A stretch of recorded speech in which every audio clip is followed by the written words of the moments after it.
rcr750.com es nuestra página web.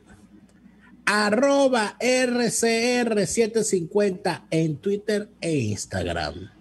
RCR750 Radio Caracas Radio en YouTube, con nuestro chat en vivo para que usted exprese lo que quiera, en el tono que quiera y en función de lo que exprese y del tono en que lo exprese, obtendrá la debida respuesta de los conductores de este programa, sobre todo del doctor Neomar Hernández, quien con su inmensa sabiduría y sapiencia infinita se incorpora en este momento. Buenas tardes, doctor. Buenas tardes, Daniel, y buenas tardes a todos los amigos que nos ven, nos sintonizan en vivo y por supuesto también a quienes lo hacen en diferido. Reciban todos un gran abrazo. Y bueno, yo no sé si la sabiduría y la sapiencia infinita, pero como decía... Pero bruto no eres, bruto no eres. No, bueno, no sé, quizás, pero chico, había un dicho... Yo lo he visto peor. Que siempre le decían a los aspirantes escritores que era escriba que algo queda. Entonces yo hablo que algo queda. Vamos a ver si algo queda. Y yo creo que siempre hay ganancia en lo que uno dice. Bueno... No siempre, porque fíjate tú, un tipo que habló tanto como Chávez, que hablaba 6 horas diarias y que no paraba, el tipo no paraba sino para tomar café. Bueno, café dicen que le daban en la taza esa, no sabemos qué es lo que tomaba Chávez. No, tú sabes Chávez. Que alguien me dijo, porque tú sabes que obviamente como ha pasado el tiempo y se han ido perdiendo los afectos, hay gente que ha salido de Venezuela y ha echado el cuento. Mira, yo me he conseguido gente por el mundo, Neomar, que fue testigo de cosas y bueno, hubo una señora en estos días que me contó que ella llegó a ir a 2 a los presidentes como público. Fue reincidente. Porque había un vecino de ella que trabajaba en la producción. Y ella dice que ella lo que más le llamó la atención fue ver todo lo que le ponían a Chávez en la taza. Que ella dice, a veces sí era café, pero después había un momento en que le pasaban consomé, porque uno veía la sopa con los tipos preparando el consomé, y entonces le echaban ahí consomé, o le ponían un té, bueno, ya había, y de repente salía la taza de alguna parte.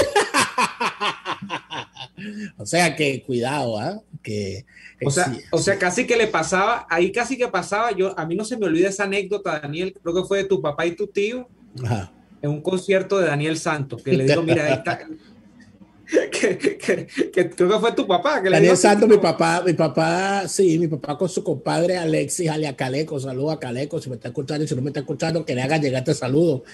Fueron a ver a Daniel Santos y Daniel Santos entre canción y canción agarraba un pañuelo y se lo pasaba por la cara.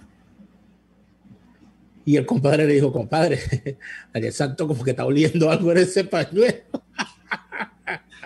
No, tú me echaste el cuento que decía que no, ahí es donde tiene la marihuana. Ahí es donde tiene escondida la cosa. Yo recuerdo, en estos días lo recordaba, cuando fui a ver un juego de pelota aquí en Alemania, me acordaba de que mi papá, o sea, tú sabes que había mucha gente que jugaba softball y que juega todavía. Equipos de softball en el barrio se sacaban, entonces jugaba contra aquel, y esa es una diversión. El fútbol, el softball, inclusive el béisbol, es una diversión de la comunidad venezolana. Entonces, en el bloque donde yo vivía, había un equipo de softball y mi papá era el manager. Imagínate eso.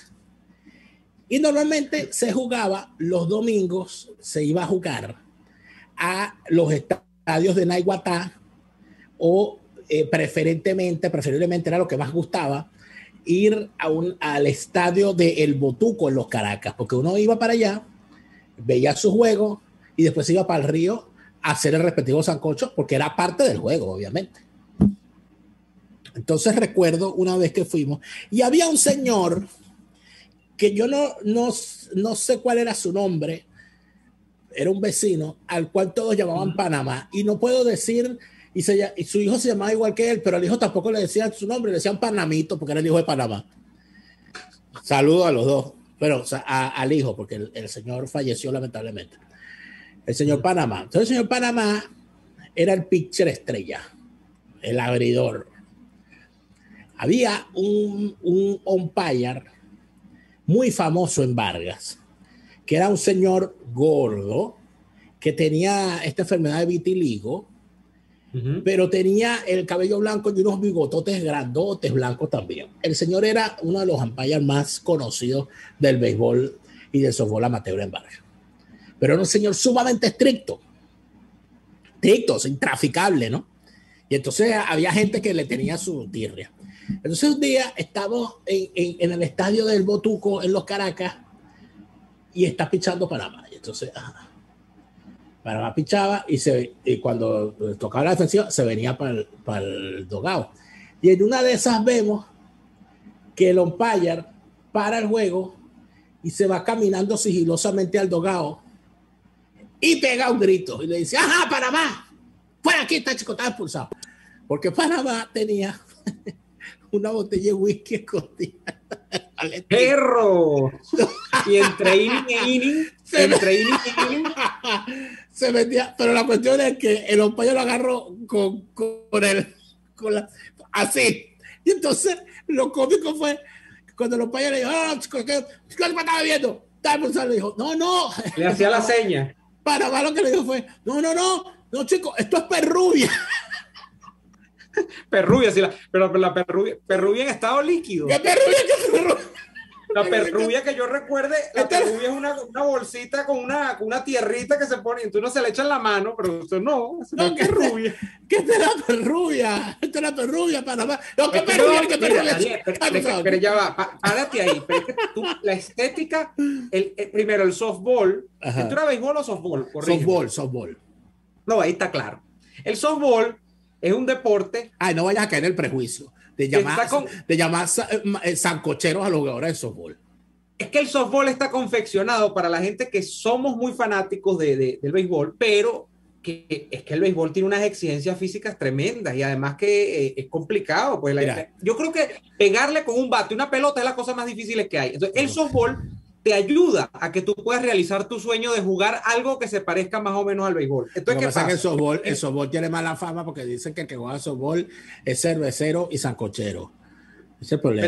Pero es que Daniel, es que es así. Yo todos los juegos de softball que yo vi, que estaba pequeño, que conocía que si el tío no sé quién, eso terminaba con 4 cajas de cerveza. Bueno, pero tú sabes que yo tenía un colega, el softball empieza, ya la cosa está mal con el softball, con la pelota, una pelota así, de este tamaño. Parece un balón de futbolito. Tengo un colega, él no se graduó conmigo, pero sí estudiamos juntos, fue con discípulo y tocayo, Daniel Lima, donde quiera que esté, saludo.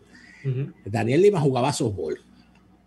Era deportista y creo que era de la selección inclusive. Y eso era un chalequeo permanente con él, nosotros siempre, porque entonces él defendía el deporte. Mira, eso no es así, esto es un deporte sumamente exigente, son otras reglas. El picheo es distinto, la pelota se mueve de una forma diferente, hace falta una técnica especial. Entonces, es un teórico del softball. Y entonces yo le decía: mira, pero está bien, pero uno tiene que llevar la olla o ya la olla. Y el tipo le sacaba la piedra. Decía, nah. Entonces siempre había alguien que decía: mira, pero ya va, pero la caja de cerveza se compra antes o después del juego. No, es la verdad, Daniel. O sea, yo todos los juegos. Es que no es prejuicio, pero yo no estoy criticando, sino que es el hecho objetivo, lo estoy narrando. Yo veía, y además que creo que el softball se juega 7 innings, ¿no? O 5. O sea, bueno, menos innings. La distancia entre bases es más corta.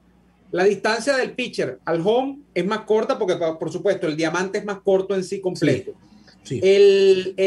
La pelota es más grande para que sea más fácil pegarle con un batazo. El bate de aluminio. El bate de aluminio, la pelota sale más. Bate de aluminio, por supuesto que la pelota sale más. Bueno, depende. Hay mayor peso, eso sí es verdad. Como la pelota es más grande y el bate es de aluminio, se corre el riesgo de que la pelota salga más, pero eso pone más peso en el picheo.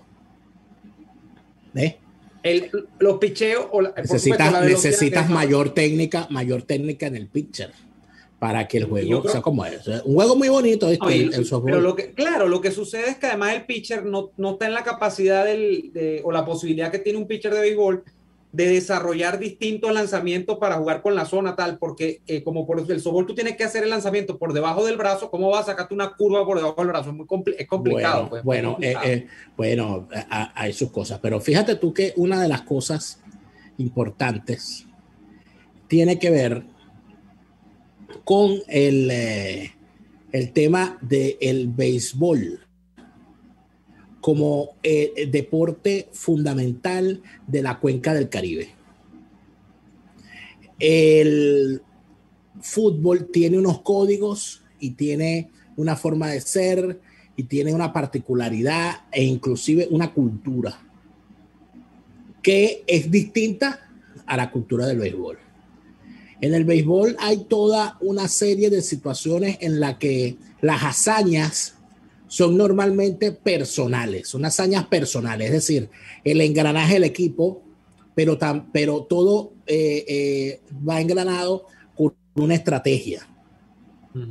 Pero la estrategia no funciona si el jugador no tiene la maña para que esa estrategia funcione. Eso que llamamos la pelota Caribe, que es la trampa, entre comillas. No es trampa, es legal, pero es viveza, es la viveza. Ni siquiera es viveza, porque es, como digo, la trampa en función de la triquiñuela, en función del truco. Eso de cuando el equipo te quiere robar la base, jugar a esconder la pelota para que el corredor no sepa quién la tiene y a sorprenderlo. Eso es pelota Caribe, es una trampa. No me vas a decir que eso es, estás engañando, es un engaño. ¿Qué es lo que está ocurriendo ahorita en Cuba? Bueno, en Cuba se están cayendo a la velocidad del rayo los mitos que esa putrefacta revolución comunista había construido a lo largo de 60 años. Y el primer mito que se cayó rotunda y completa fue la supremacía del béisbol cubano bajo la revolución. ¿Por qué dices tú eso? ¿Cuántos campeonatos mundiales de béisbol han ganado? Bueno, hay que ver desde hace cuándo. Desde que empezó el clásico de béisbol. Ahorita, estoy hablando del béisbol reciente. Vamos a buscar. No.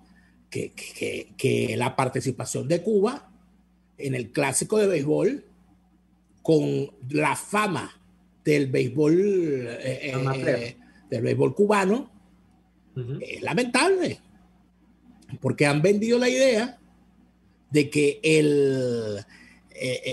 vendieron la idea de que el béisbol cubano sí fue superior. Tan superior fue que ganarle a Cuba era una hazaña, como lo fue la hazaña que en el año 41 logró la selección venezolana de béisbol amateur cuando derrotó en Cuba a la selección cubana. Tanto fue una hazaña que a los participantes en ellos se les llamó los héroes del 41. Y además de eso hay que decir que dicho juego fue transmitido por esta emisora, por el narrador, el Chiquitín Etegui, a quien en una entrevista escuché cómo hizo él para narrar el juego. Porque él no estaba viendo el juego, obviamente. Mira, qué interesante conseguir el cuadro del sumario de los campeonatos del clásico, ¿no? Que arrancó el primer clásico fue en 2006, el último que se ha hecho fue en 2017. Lea los ganadores. Japón es el país que más clásicos. Japón se ha ganado 2 clásicos los 2 primeros clásicos los ganó Japón, el último lo ganó Estados Unidos. Claro. Cuba, dentro del cuadro de honor, en esos ya 15 años que tiene existiendo el clásico, solo ha llegado una vez de segundo. Subcampeón en el primer clásico, quedó de segundo cuando perdió con Japón la final. Y te voy a decir algo. Nosotros estamos peor porque Venezuela, los 15 años que tiene el clásico, Venezuela a lo más que ha llegado en un clásico es a tercer lugar en 15 años. Bueno, el mejor equipo grupal, Daniel, desde el punto de vista del engranaje, obviamente, de lo que significa un equipo, definitivamente ha sido los japoneses. Los japoneses tienen 2 campeonatos y tienen 2 terceros lugares en los últimos 2 ediciones. No solamente Los 2 primeros eso, campeonatos lo ganaron. no solamente eso, o sea, ¿a dónde voy yo con esto? Que Cuba, la revolución acabó con el béisbol. Esa es la verdad. O sea, si tú ves el desarrollo, porque el béisbol profesional se desarrolló en toda la cuenca del Caribe al mismo ritmo y en las mismas épocas. Cuando tú ves el crecimiento de la pelota profesional en Venezuela, ves el crecimiento de la pelota profesional en Puerto Rico, ves el crecimiento de la pelota profesional en Dominicana, en la propia Panamá, inclusive en determinado momento, en la propia cuenca mexicana, caribeña, en el norte en el norte de México, Mazatlán, Sinaloa, Culiacán, esa zona, Navojoa, etcétera. Cuando tú ves que en el periodo en el que más crece y se profesionaliza el béisbol en la cuenca del Caribe, es el mismo periodo en el que Cuba es gobernada por la Revolución Cubana. Quiere decir que la Revolución Cubana mató al béisbol en Cuba. Lo acabó. Bueno, y prueba de eso claro, es que vienen los clásicos, ¿verdad? Vienen los clásicos, y al venir los clásicos, bueno, pasa lo que pasa con la selección cubana. Y otra cosa, que si tú revisas, Daniel, pero permíteme, para concluir, si además revisas y comparas el número de cubanos que en los últimos 25 años llegan a las grandes ligas en comparación con los dominicanos, con los puertorriqueños, con los venezolanos, e inclusive hasta con los mismos japoneses, te vas a encontrar con ingratas sorpresas para el béisbol cubano. Ese es otro mito. La revolución cubana mató al béisbol, mató el desarrollo musical tradicional cubano, mató la industria de la televisión cubana y vendió la ilusión de la fulana, ¿cómo se llama esto? El sistema sanitario, que si existiese, fuese real, no hubiesen estallado las protestas que estallaron, donde termina la gente gritando libertad después de darse cuenta de que sus gritos por atención médica no tenían sentido. Pues no tiene sentido pedirle a un régimen dictatorial que haya atención médica cuando lo que se requiere es que ese régimen dictatorial no exista para que pueda haber desarrollo social en ese país. ¿No te parece que es una cosa interesante? Mira, es que yo recuerdo cuando yo estaba pequeño que se decía mucho que Cuba, y si hubiese libertades, o sea que si Cuba, ya vamos a ir a la pausa, si Cuba fuese un país normal, el rey de la exportación de peloteros a las grandes ligas hubiese sido la isla de Cuba. Bueno, sin duda. Habría que verlo, pero entonces eso decían en aquel momento, pero entonces claro, no existía el clásico de béisbol. Entonces, ¿por qué se decía esto? Porque se decía, no, Cuba en el béisbol olímpico, o lo que llaman el béisbol amateur, el béisbol ya no de fines comerciales o no de fines individuales, como es al final de cuentas el deporte en las grandes ligas, es el béisbol más completo. Eso se decía de Cuba, pero es que eso se debería haber plasmado, como tú dices, en el clásico. Se creó el clásico mundial y Cuba realmente, la figuración de Cuba es más bien discreta, como es discreta la de Venezuela también en este tipo de clásicos, ¿no? Pero es que para mí el gran problema es que tú no puedes obtener, lamentablemente el béisbol es un deporte así, para mí todos los deportes son así. Daniel, si tú le quitas el incentivo económico a los atletas, ese deporte se va a pasmar, esa disciplina se va a pasmar, porque lamentablemente el ser humano y el deportista no es ajeno a las condiciones del ser humano general. Persigue justamente su condición de mejora de vida. Y eso es lo que achamos aquí en Venezuela. Venezuela, te digo, Venezuela en el caso de la exportación a grandes ligas, Venezuela nunca se pensó que iba a desplazar a Dominicana. Allí está, cerquita. Desplazó a Puerto Rico hace rato, Puerto Rico se ha quedado rezagadísimo. Y eso tiene que ver con la aspiración de los muchachos de que saben que si se esfuerzan, si lo logran, si trabajan 7 días de la semana en el entrenamiento, chicos, se van a meter 5, 10, 15, 20 millones de dólares al mes y van a acomodar la situación de vida de ellos y sobre todo de su familia. En una isla como Cuba, donde tú no tienes un tránsito normal de peloteros, el deporte se va pasmando por inercia. Para mí es ese el resumen de la ecuación. Como entre otras cosas. Vamos a ir al corte y al regreso seguimos hablando de Cuba y de lo que está ocurriendo en ese país con el movimiento Patria y Vida y todo lo que se desarrolla en esa isla. Ya venimos. Usted escucha Y Así Nos Va, con Daniel Lara y Neomar Hernández, solo por RCR 750 AM. Puedes seguirnos en nuestras redes sociales, en Twitter, @RCR750, la radio que se ve. Las pizzas de Il Sapore de la Nonna son de otro mundo, no las conseguirás en otra parte. Ahora te ofrecen la pizza Foro Romano, una deliciosa pizza de mozzarella, pepperoni, parmesano y bordes de queso que te harán chuparte los dedos. Un coliseo de sabores que promete apoderarse de tu paladar, solo en Il Sapore de la Nonna. Visítalos en la Avenida Victoria, diagonal a la bomba de gasolina Guayana. Il Sapore de la Nonna, el sabor de Italia en Caracas. Mis amigos, quiero hablarles de Dilab Biodiagnóstica, un nuevo laboratorio clínico con un concepto original. Además de estar dotado con los equipos de la más reciente tecnología y el personal de más alta calificación, Dilab Biodiagnóstica te ofrece ambiente y trato amables y los precios más económicos en todos tus exámenes de laboratorio. Pide tu cita en el 0212-945-5788. Dilab Biodiagnóstica, precisión y confianza en laboratorio clínico. Les estamos presentando Y Así Nos Va, cuando se tiene algo que contar, con Lara y Hernández, solo por RCR 750 AM. Tenemos una maravillosa audiencia. Yo siempre he dicho que eso es lo mejor que tiene este programa.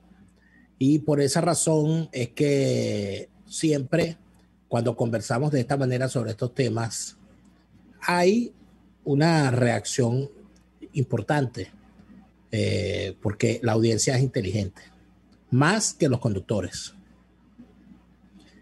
Por eso siempre sale un estúpido, porque siempre los hay.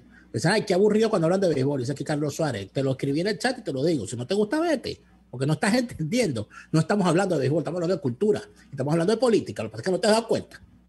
Pobrecito. Pero bueno, educación le hace falta al país, de verdad. Pero entre los oyentes que tenemos el lujo de tener, aquí hay uno que me hace llegar el siguiente comentario. Saludos a Blas. Nos dice, hace mucho tiempo había un programa de televisión en el Canal 5 llamado Atletas, cuyo anfitrión era Luis Castro Leiva. Imagínate tú, filósofo y politólogo, investigador de la idea y de la USB. Él tenía una idea. Es verdad, Castro Leiva tenía y desarrollaba una idea según la cual el buen filósofo y científico social debía ser además atleta, debía cultivar el deporte. Y él tenía un grupo de estudiantes con los cuales iba y trotaba en la UCB, en la campus deportivo en la UCB. Uno de esos que trotaba con él en un momento, era, por cierto, Otaiza, sí. Porque Otaiza era de la selección juvenil de natación cuando era cadete.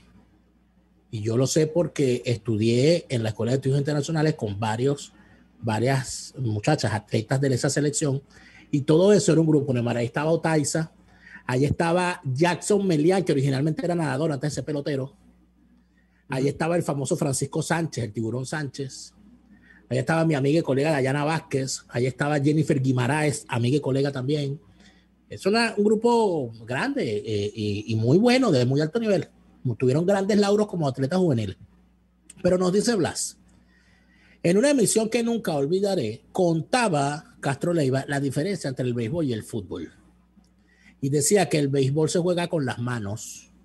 Es un duelo entre el pitcher y el bateador, donde todos asisten al pitcher. Es un juego de estrategia y muy racional.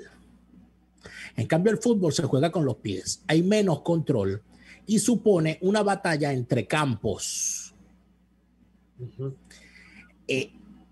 Y en realidad, cuando yo veo aquí el tema del fútbol en Europa, Neomar, es el europeo va asiste a un juego de fútbol como quien va al estadio, como quien va a la iglesia.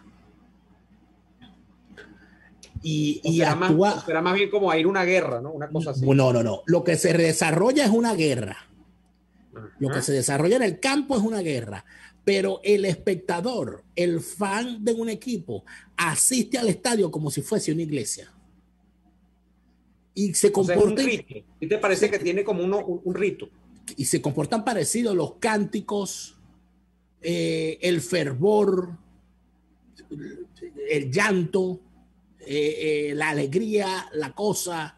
Es una cosa bien particular. Pero en realidad, esa batalla entre campos, que de la que habla Castro Leiva, que nos envía Blas, saludos Blas, allá en los Países Bajos, es así, es una guerra. Yo creo que gracias al fútbol europeo y al poco esto de copas que existen aquí, yo creo que todas estas copas, que si la Recopa, la Supercopa, la Recontracopa, la Copa UEFA, la Eurocopa, la Bundesliga, la Liga tal, todo ese poco de cosas que estos han inventado, lo han hecho para evitar irse a la guerra.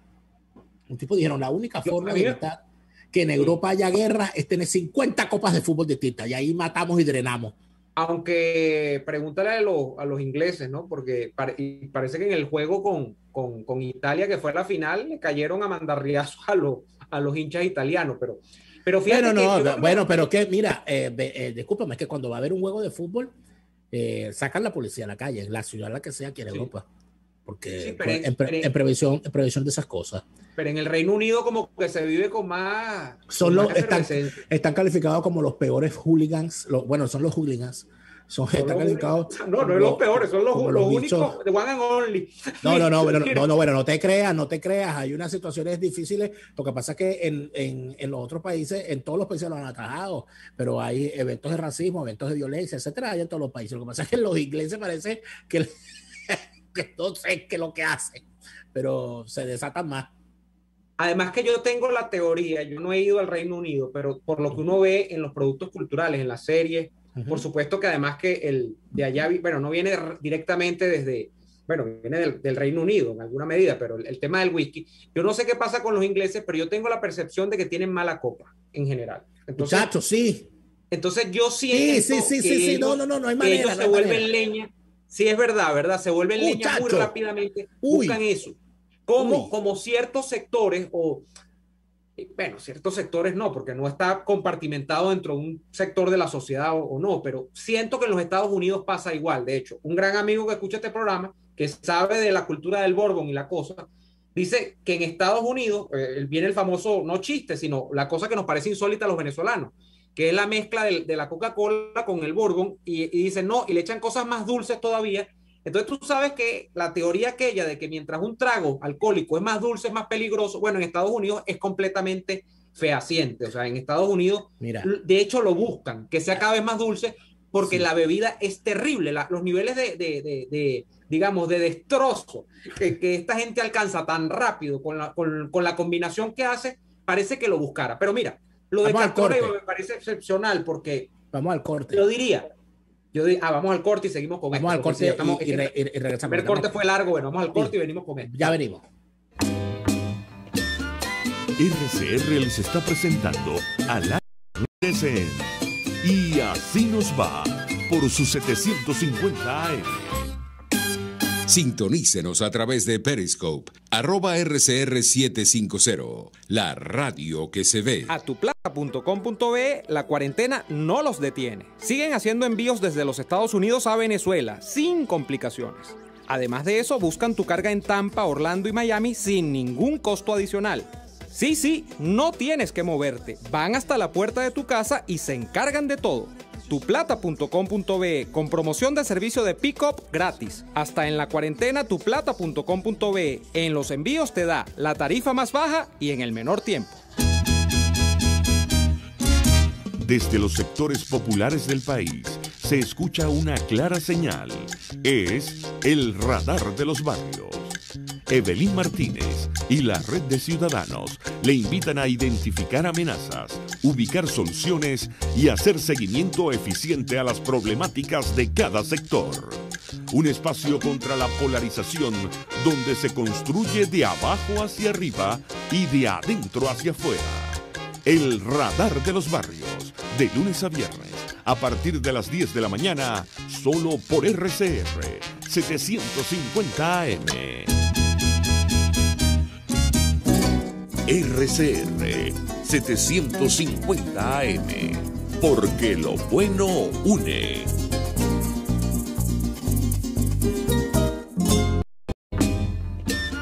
Estamos escuchando Y Así Nos Va, con Lara y Hernández, por RCR 750 AM. No conocía esas reflexiones de Castro Leiva, que era un tipo absolutamente reflexivo, al punto que era completamente difícil entenderlo. Y te lo digo porque yo he leído a Castro Leiva y es muy difícil. Y los especialistas en Castro Leiva, yo estudié, o profesores de la Simón Bolívar, con los que tuve el gusto de estar en un aula de clase, fueron discípulos directos de Castro Leiva. Por ejemplo, el profesor que a veces nos escucha, Omar Noria, y hay varios. Pues Castro Leiva creó grupos de verdad de pensamiento que se reunían esporádicamente, que eran, yo digo, de las mejores cabezas, las cabezas más amuebladas de la academia venezolana. Pero hasta esa misma gente te dice que Castro Leiva era un filósofo bastante difícil de descifrar. Pero esto que él decía, que nos refería el oyente sobre la diferencia sustancial del fútbol y el béisbol, es que me hace completo sentido, Daniel. Eso de que el fútbol se juega desde una no racionalidad, aunque tú puedes ver que, por supuesto, que el director técnico del fútbol hace planteamientos con respecto a las formaciones, de si vamos a salir con 3 defensas, con 4 mediocampistas, si vamos a un solo delantero, pero en el campo, la fluidez de la interacción de juego, en eso que yo te repito, yo lo veo como una guerra, porque hay un planteamiento grupal de un grupo contra el otro que interactúa en el mismo tiempo, no como en el béisbol, que la acción es singularizada y lo que luego, bueno, de alguna manera cuando el equipo está en movimiento, por supuesto que interactúa, pero en el fútbol es en tiempo real, en el béisbol no, en el béisbol viene uno, después viene el otro, después viene el otro y así va. Entonces, esa cosa de la menor racionalidad que hay en el campo de juego de fútbol me parece y me hace completo sentido, como me hace completo sentido lo que tú dices sobre la iglesia. Por supuesto que sí. Para empezar, el fútbol es un deporte que tú arrancas y sabes que solo tienes 90 minutos. La misa es más o menos eso, porque uno sabe que cuando en la misa están en el credo, uno dice, bueno, falta no sé cuánto para darnos la paz. Y después que dan la paz, tú dices, bueno, aquí es como el alma llanera, ya esto se va a acabar, se va a acabar la ceremonia. Y esa liturgia o esa puesta en escena que uno sabe que tiene unas repeticiones o que tú vas a la iglesia y vas a ver lo mismo una u otra vez, lo único es que va a cambiar quizás algún pasaje, algún salmo, alguna lectura de la Biblia que va a cambiar y algún comentario, por supuesto, del padre que haga en ese momento, depende de cómo esté la coyuntura del país o lo que sea, tiene una secuencia que está predeterminada, pero que uno va a ver, uno va a experimentar eso cuando va a la iglesia. Bueno, en el fútbol es igual. En el fútbol uno sabe, además con esos cánticos que tú dices, que también se ven en una iglesia, que va a producirse un intermedio, que va a haber una falta, y entonces uno sabe más o menos cómo se va a desarrollar, pero uno va como una especie de ritual.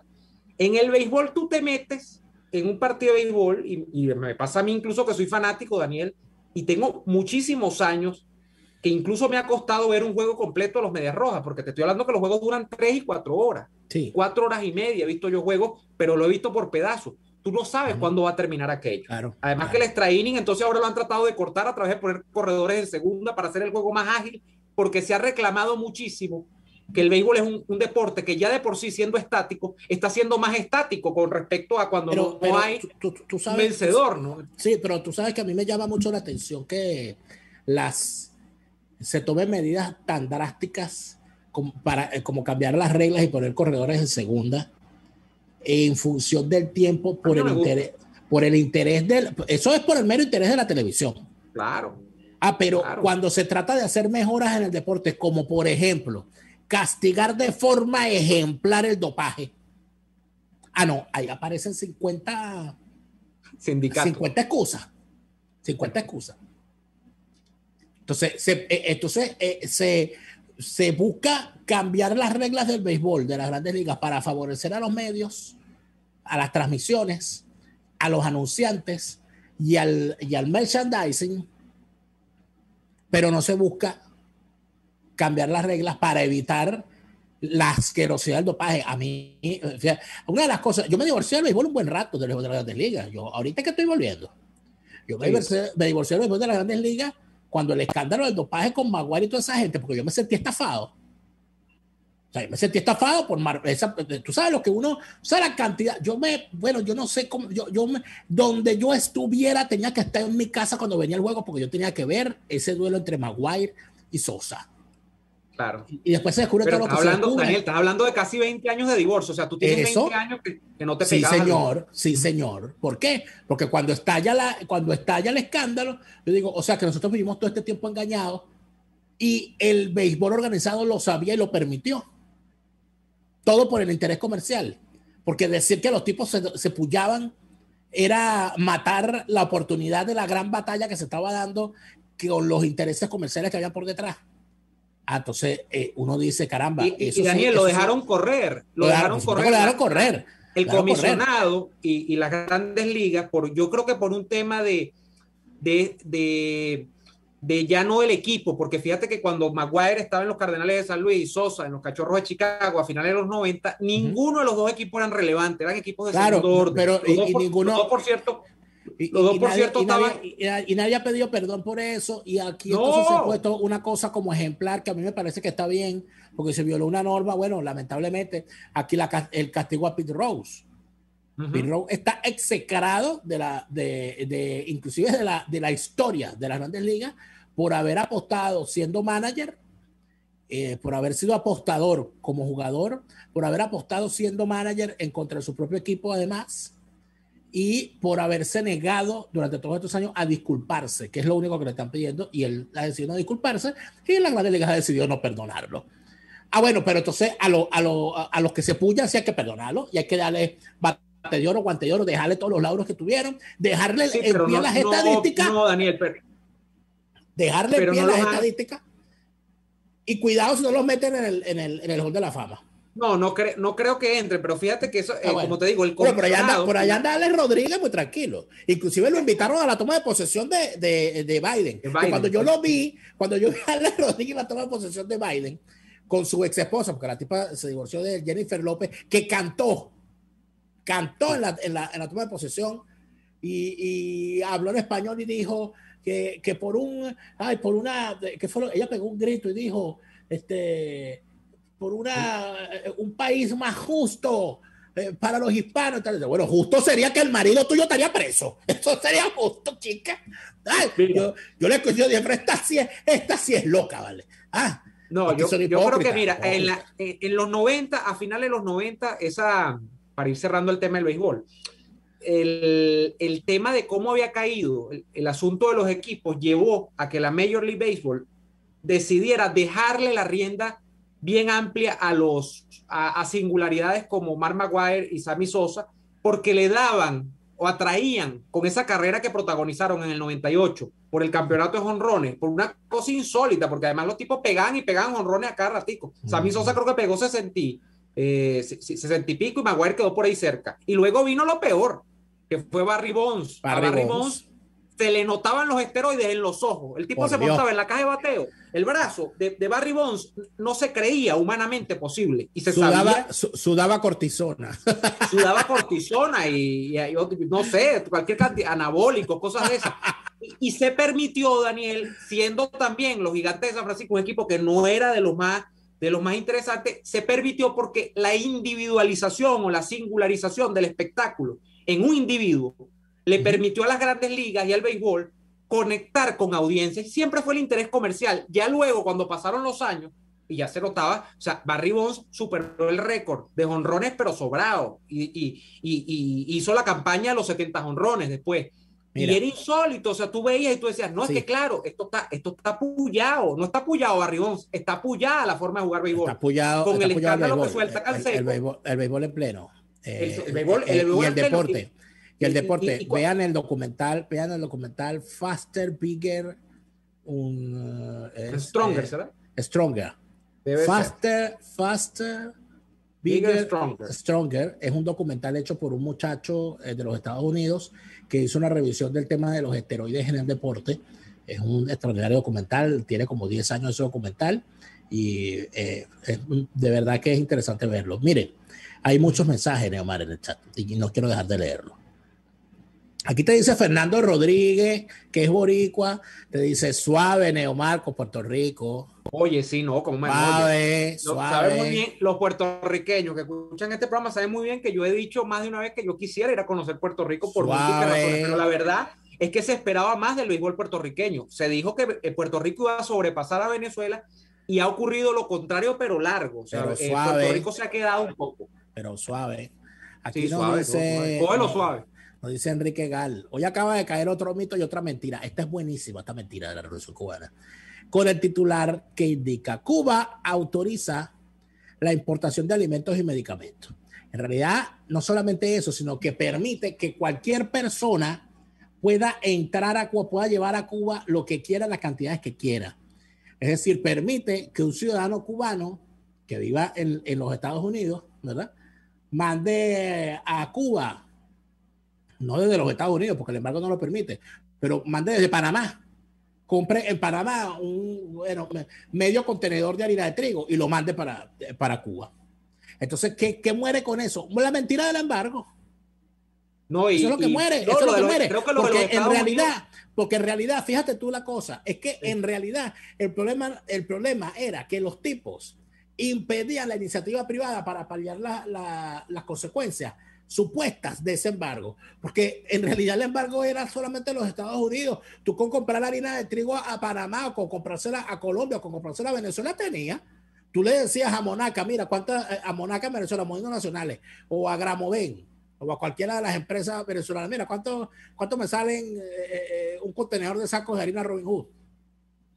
Y los tipos te iban a decir, salen tanto, aquí están, mándamelo, ya está, no iba a pasar nada. ¿Qué es lo que pasa? Que el régimen cubano monopoliza, como es comunismo, monopoliza las compras internacionales. Y por supuesto, eso lo hace ¿por qué? Porque ellos necesitan mantener a la gente amarrada a través del hambre y a través de la necesidad, y ser ellos los que decidan, los que tengan la harina y los que decidan a quién se la dan. Eso es lo que pasa. La excusa del embargo, la excusa del bloqueo es la gran estupidez que ha creado la izquierda internacional para defender una dictadura, que de paso, ahí están los españoles, chicos, yo no sé, ahí están los españoles, que ellos no, estos comunistas españoles, es una cosa comiquísima, que ellos no pueden calificar a Cuba de dictadura, que ellos no, pero ven acá, Neomar, tú que has leído más que yo en teoría política, corrígeme si estoy equivocado. Lo que planteaba Marx no era que los proletarios del mundo debían unirse para llegar al poder y establecer la dictadura del proletariado. Sí, pero era transitoria, supuestamente. El problema es que esa transición nunca se ha acabado en ninguno de los ejemplos en los que se ha practicado. Pero discúlpame, pero establece o no establece la teoría marxista, ¿sí?, que debe existir la dictadura del proletariado como vía para llegar al comunismo. Así es. ¿No es eso? Y entonces, ¿por qué lo niegan? O sea, ¿por qué dicen que no es una dictadura? Si ellos, el fundamento de su acción de gobierno es constituir la dictadura del proletariado. Entonces yo no entiendo por qué andan negando algo que ellos, o sea, que está en todos los libros. Mira, el esquema es más o menos así. Como tú tienes la sociedad y las contradicciones que tienes dentro de la sociedad, solo hay una manera de que el poder se salvaguarde. Ese poder lo ejerce una vanguardia, porque no es que lo va a ejercer el pueblo, ese es el cuento. El pueblo es al final, viene en la última parte, que es a la que nunca han llegado, ni en 70 años llegó la URSS. Tú tienes que tener una vanguardia que hace, en nombre del proletariado, esa dictadura, que es una dictadura de una nomenclatura, que eso sí se llegó en Cuba, se llegó en la URSS, eso fue Stalin en su máximo apogeo, eso se ha llegado en los países del Asia, donde también se ha puesto en práctica eso, China, comunista, se llegó por supuesto con Fidel Castro en Cuba. Lo que dice la teoría es que después de que pase un tiempo, que yo no te dicen de cuánto es, eso se va a acabar, porque por combustión espontánea, y como tú vas a lograr unos niveles de igualación dentro del ingreso, unos niveles de igualación dentro de la interacción de la sociedad, eso va a dinamitarse y ahí es donde tú vas a estar parado en la sociedad comunista. La sociedad comunista es una belleza, Daniel. En el la sociedad libro. comunista es un Edén. La sociedad comunista. En el libro. En el libro, yo comparto. Lo que pasa es que ni siquiera, es que no puedo decir que es que sea fea o sea bonita, porque es que nunca ha llegado. El problema es que nunca ha llegado porque no puede llegar. La sociedad comunista es que después que tú matas a 2, 3, 4, 5 millones de personas con la dictadura del proletariado, sí. Eso se va a olvidar y tú vas a caer en el Edén, porque esa es o sea, Marx creía que eso iba a decantar en aquello, porque sí, no había otra, era ineludible y no ha pasado. Entonces, ese es el problema. Es lamentable. Vamos al corte, vamos al corte y ya venimos. Escuchamos Y así nos va con Lara y Hernández, porque la realidad no se tapa con un dedo, solo por RCR 750 AM. Puedes seguirnos en nuestras redes sociales. En Twitter, @RCR750, la radio que se ve. Antojos de pizza, pasta o risotto durante la cuarentena. Lo resolvemos. En Il Sapore de la Nonna tienen delivery a varias zonas de Caracas. Así es, Il Sapore de la Nonna te lleva lo mejor de la comida italiana hasta la puerta de tu casa. Haz tu pedido por el 0212-634-0982 o por el 412-569-9404 y disfruta de todo su sabor. Il Sapore de la Nonna en cuarentena sigue siendo el sabor de Italia en Caracas. Atuplata.com.be, la cuarentena no los detiene. Siguen haciendo envíos desde los Estados Unidos a Venezuela sin complicaciones. Además de eso, buscan tu carga en Tampa, Orlando y Miami sin ningún costo adicional. Sí, no tienes que moverte. Van hasta la puerta de tu casa y se encargan de todo. Tuplata.com.be con promoción de servicio de pick-up gratis. Hasta en la cuarentena tuplata.com.be. En los envíos te da la tarifa más baja y en el menor tiempo. Les estamos presentando Y así nos va, cuando se tiene algo que contar, con Lara y Hernández, solo por RCR 750 AM. Pocos minutos para el final de Y así nos va y vamos a leer comentarios, Neomar. Nos dice José Magadán, la hija de Pablo Milanés se pronunció, los Bam Bam, otros artistas cubanos se han pronunciado a favor de las manifestaciones. Eso se está yendo demasiado. Aquí nos dice Fernando Rodríguez, cubano. Saludos, Fernando, gran abrazo. Hola, Daniel. El tema que nos obligaban a decir desde chamos en el archipiélago Cerelac.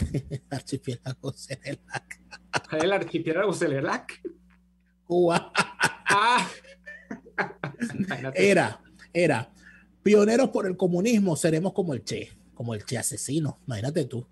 Ahí está. Increíble. Por aquí nos dice Jorge López que creo que por su genética tenía grandes deportistas a todo nivel, aún en el boxeo y el atletismo, pero creo que esto se debía a que ya tampoco existían los apadrinados. Eras deportista si tenías, si no, no. Bueno, eso también ocurría, porque vamos a estar claros, en un país donde hay tantas carencias, el que logra ser deportista de alto rendimiento es porque lo logró, no porque lo pusieron. Sí, Daniel, porque para empezar un deportista de alto rendimiento no puede tener una nutrición normal. La nutrición de un deportista de alto rendimiento es al menos de, yo no sé si será el doble, pero por lo menos sé que está incrementado en las dosis proteicas, en la cantidad de calorías que tiene que consumir para poder justamente tener desempeño, ¿no? Aquí nos dice Salvador Hernández, Daniel Neomar, mientras que el béisbol caribeño y hasta el gringo es más agresivo, la disciplina y el juego técnico de los japoneses es muy superior. Mejor ser atleta de primera que pesetero de tercera. Interesante. Gracias a Iris Muchacho, quien está esperando mañana para escuchar La Rocola. Nelsa Vivas nos saluda y nos felicita por recordar a Luis Castro Leiva. Luis Castro Leiva fue quien dio el último discurso del día del 5 de julio, antes de la llegada de Chávez al poder, en el año 98. Él advirtió lo que nos podía ocurrir si nos íbamos por ese derrotero. Hay dos discursos fundamentales para entender la disolución de la República de Venezuela gracias a la llegada de Chávez al poder. El discurso del 5 de julio del 98, dado por Luis Castro Leiva en el Congreso Nacional, el cual vi en cadena nacional y nunca olvidaré, y el discurso del año siguiente, del 99, que fue el último del Congreso, dado por Jorge Olavarría. Esos dos discursos son fundamentales para entender la disolución de la República. El de Olavarría fue una cosa, porque estaba Chávez presente ahí. Eso fue una golpiza, ese Y Luis Castro, lamentablemente, murió poco tiempo después. Se murió muy joven. Luis Castro Leiva no llegaba a los 60 No, años. murió el año siguiente, creo. Bueno, exacto. Sí, a los pocos años murió. 2000. Saludos a todos los que nos hacen llegar aquí su reporte de sintonía. Betty Soto nos ha dado una noticia trágica. ¿Cuál? Betty Soto es fanática de los Tiburones de La Guaira. Lo siento, Betty. Te acompaño en tu sentimiento, Betty. Lo siento de corazón, Betty. Lo siento de corazón. No hay yo cuando veo a un fanático de los Tiburones de La Guaira siempre lo abrazo con cariño y le digo, chamo, lo lamento de verdad. Porque menos a José Manuel Olivares, que entonces lo insultabas, no lo abrazabas. José Manuel Olivares es el culpable porque él nació el año en que los Tiburones de La Guaira ganaron por última vez, nació José Manuel Olivares. Él es el que lo tiene para abajo. Hace 30 y qué, 35 años. Fue en la 87, 88, la 87, 88 fue la última. José Manuel me lleva un año a mí del 87. O la 86, 87 fue la última. Por allí. Porque la 87, 88, 87, 88 fueron a la final, pero ganó el Caracas. Qué bello. Qué bello es todo, vale. Se acabó este programa, esto. amigas y amigos. Muchísimas gracias por habernos acompañado. Nosotros nos despedimos por hoy, pero volvemos mañana. Chávez no, porque se murió. Hasta entonces. Por hoy termina Y Así Nos Va. Síganos en Twitter en @y así nos va, @delaraf y @neoadolfo. RCR 750 AM. RCR presentó Y Así Nos Va, una producción nacional independiente de Neomar Hernández, certificado número 25178, para dar cumplimiento al artículo